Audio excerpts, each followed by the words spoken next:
Ons is 'n paar dae weg van Goeie Vrydag. En terwyl die reën so lekker daar buite val, dan kan 'n mens nie anders as om te wonder dat so groot God vir my en vir jou so lief is, dat daar 'n dag is soos Goeie Vrydag. In hierdie boodskap vanaand of in hierdie Bybelstudie geleentheid wil ek graag hê dat ons moet kyk na 3 verskillende plekke waar ons vir Jesus sien. Die eerste van daardie plekke is in die bokamer. In die kamer waar hy saam met sy disippels bymekaar gekom het en waar hulle vir ou Laas 'n maaltyd geniet het. En hierdie is nie maar net 'n gewone geleentheid nie, hierdie is 'n geleentheid wat Jesus saam met die mense spandeer het, vir wie hy ongelooflik lief is. En al 12 van daai disippels wat daar was, is vriende van Jesus. En dan sien ons, dit is 'n geleentheid wat die Bybel beskryf dit vir ons, dat dit is 'n geleentheid waarna Jesus verskriklik baie uitgesien het. En die rede hoekom hy uitgesien het daarna, is dat hy vir ou Laas 'n geleentheid sal hê om tyd te spandeer met die mense vir wie hy die liefste is. Markus 14 vers 22 tot 25 sê die volgende: Terwyl hulle eet, het Jesus die brood geneem en hy het die seën gevra. Daarna het hy dit gebreek en vir hulle hierdie woorde gesê: Neem dit, want dit is my liggaam. Toe neem hy die beker en nadat hy die dankgebed uitgespreek het, gee hy dit vir hulle en hulle het almal daaruit gedrink. En hy sê vir hulle: Dit is my bloed, die bloed waardeur die verbond beseël word en wat vir baie mense gegiet word. Dit verseker ek julle, ek sal nie weer wyn drink tot op die dag wanneer ek die nuwe wyn in die koninkryk van my Vader sal drink nie. Op daardie oomblik wys Jesus vir sy disippels wat in sy hart aangaan. En dat hy vir hulle sê, dat hy breek die brood en dan gee hy vir elkeen van hulle en hy sê: Wanneer julle hierdie eet, dink daaraan dat my liggaam gebreek word vir jou. En hy gee vir hulle die wyn en hy sê vir hulle: Dink daaraan wanneer julle hierdie wyn drink, dat dit is 'n teken van my bloed en dat hierdie bloed vloei vir die vergifnis van sondes. En dan sê Jesus vir hulle, want self het hy nie daarvan gedrink nie, hy sê: Ek sal eers weer van hierdie wyn drink wanneer al hierdie dinge wat nou moet gebeur klaar plaasgevind het. Wanneer alles wat beplan is vir jou en vir my tot aan die einde toe uitgevoer is. Ons sien Jesus op 'n ander plek in die tuin. En dit is 'n plek waar hy in 'n diep gesprek is met sy Vader. Markus 14 vers 32 tot 42. Toe kom hulle by 'n plek met die naam van Getsemane. En Jesus sê vir sy disippels: Sit hier terwyl ek gaan bid. Hy het eintlik verwag dat hulle vir hom sal wag terwyl hy met sy Vader gaan praat. En daarna neem hy vir Petrus en Jakobus en Johannes saam met hom. Hy het ontsteld en beangs geword tot 'n mate van dood. 'n Doodsangs het oor hom gekom en hy het vir hulle gesê: Ek voel doodsbenoud. Bly hier en waak. Wees wakker. Hy het toe 'n entjie daarvandaan op die grond gaan kniel en gebid dat as dit moontlik is, dat hierdie uur van lyding vir hom nie sou aanbreek nie. En hy het gesê: Abba Vader, alles is vir U moontlik. Neem hierdie lydensbeker van my af weg. Moet nogtans nie doen wat ek wil nie, maar wat U wil. Hy kom toe terug en hy kry die 3 aan die slaap en hy vra vir Petrus: Simon, slaap jy? Kan jy nie eens 'n uur lank wakker bly nie? Julle moet waak en bid sodat julle nie in versoeking kom nie. Die gees is gewillig, maar die vlees is swak. Hy het weer gaan bid en dieselfde gebed as voorheen uitgespreek. Hy kom toe terug en kry die drie weer aan die slaap, want hulle was baie vaak. Hulle het nie geweet wat om vir hom te sê nie. En toe het hy 'n derde keer terugkom, toe sê hy vir hulle, slaap en rus julle nou nog. Dit is goed. Die tyd het gekom. Die seun van die mens word in die hande van sondaars oorgegee. Staan op, kom ons loop. Kyk, die man wat my verraai, is hier naby. Ons sien Jesus in hierdie gedeelte anders as wat ons hom altyd ken.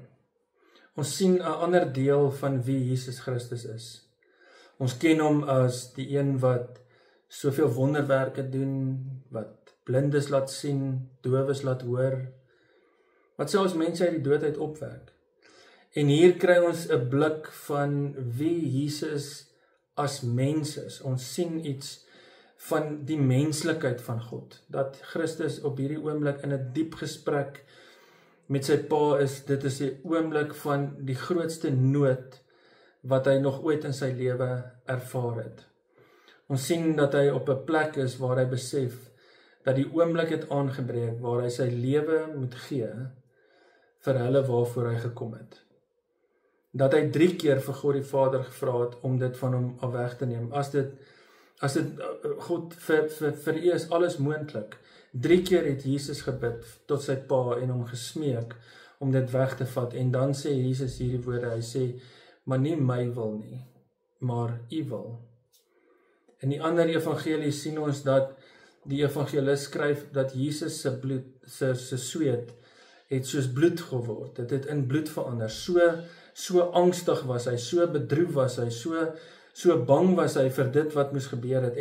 En wat se pa kan toekyk dat sy seun deur soveel trauma gaan. 3 keer smeek Christus vir God die Vader dat hy as dit enigstens moontlik is dat hy hierdie lydensbeker, hierdie ding wat voor hom lê, net kan wegvat. Is daar nie 'n ander plan wat hy kan maak nie? En ek wil vir jou sê dat in hierdie oomblik waar ons Jesus sien op sy swakste as mens, dat ons moet besef, dat ek en jy moet besef hoe groot God se liefde vir my en vir jou is, dat hy sal toekyk dat sy seun deur hierdie angs oomblik van sy lewe gaan. Die benoudste oomblik van sy lewe, dat dit binne in hom draai, so bang is hy vir dit wat vir hom voorlê. En wat ek vir jou wil sê is dat daar nooit 'n oomblik in jou lewe moet wees waar jy twyfel oor hoe lief God jou het nie.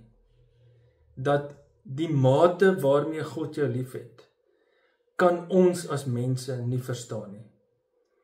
Dat hy in daardie oomblik na sy seun kon kyk, maar geweet het dat daar is 'n groter doel agter al hierdie dinge.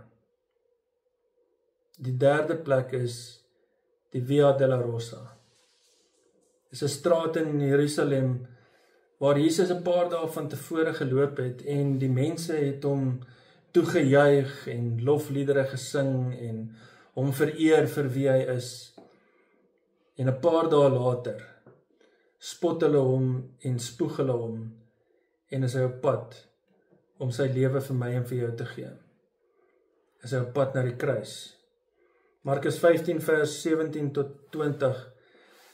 Toe trek hulle hom 'n persmantel aan en vleg 'n doringkroon en sit dit op hom. Daarna het hulle hom begin begroet en vir hom gesê, ons groet U, koning van die Jode. Hulle het hom herhaaldelik met 'n stok oor die kop geslaan en hom gespoeg en hulle knie gebuig, asof hulle aan hom eer wou bewys. Nadat hulle hom klaar gespot het, het hulle die persmantel uitgetrek en weer sy eie klere vir hom aangetrek. Toe lei hulle hom weg om gekruisig te word. Markus 15 vers 22 tot 27. Hulle bring Jesus toe na die plek Golgotha, wat kobbeenplek beteken. Hulle wou vir hom wyn gee met mirre daarin, maar hy wou dit nie drink nie. Toe kruisig hulle hom verdeel sy klere onder mekaar, deur te loot oor wat elkeen moet kry.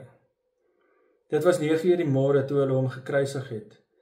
En die rede waarom hy gekruisig is, was op die bordjie aan die kruis geskrywe, die koning van die Jode. Saam met hom het hulle ook 2 rowers gekruisig, een regs en een links van hom. Die mense wat daar verbygeloop het Jesus gelaster. Hulle het hulle kop geskud. Toe, jy wat die tempel afbreek en in 3 dae weer opbou, red jouself en kom van die kruis af.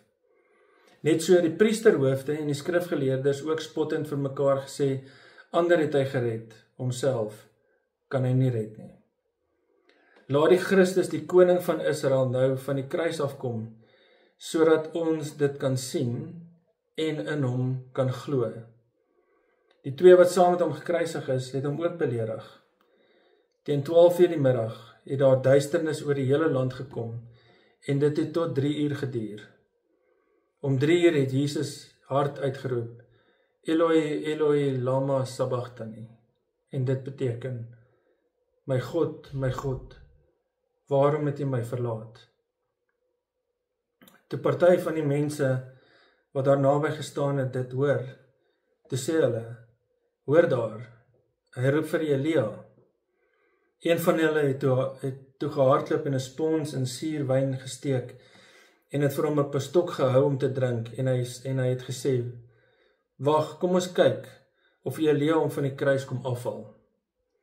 Daarna het Jesus hard uitgeroep en sy laaste asem uitgeblaas. Die voorhangsel in die tempel het van bo tot onder middeldeur geskeur. Toe die offisier wat reg voor Jesus gestaan het, om die laaste asem so sien uitblaas het hy gesê, hierdie man was werklik die seun van God. En alles waaroor ons gepraat het oor wat Jesus gedoen het saam met sy disippels, in die tuin waar hy voor God gekniel het en gesmeek het dat hierdie by hom moet verbygaan. Alles wat gebeur het met Christus, lei tot hierdie oomblik. Deur sy hele lewe het Jesus wonderwerke gedoen, hy het mense uit die dood uit opgewek, hy het op water geloop, hulle het vir hom brood en visse gegee en hy het dit vermeerder en vir meer as 5000 mense kos gegee. Mense het gejuig oor hom, hulle was verstom oor al die goeders wat hy kan doen. Hy eindig in 'n gesprek met God, waar hy sy Vader 3 keer vra om hierdie by hom te laat verbygaan. En die grootste bewys van liefde in die geskiedenis van die mensdom vind plaas wanneer Jesus Christus gekruisig is. Kan ons enigstens verduidelik wat God bereid was om te doen ter wille van my en jou vergifnis, om skoon te kom, om nuut gemaak te word, om verander te word, om in die teenwoordigheid van God te kan kom.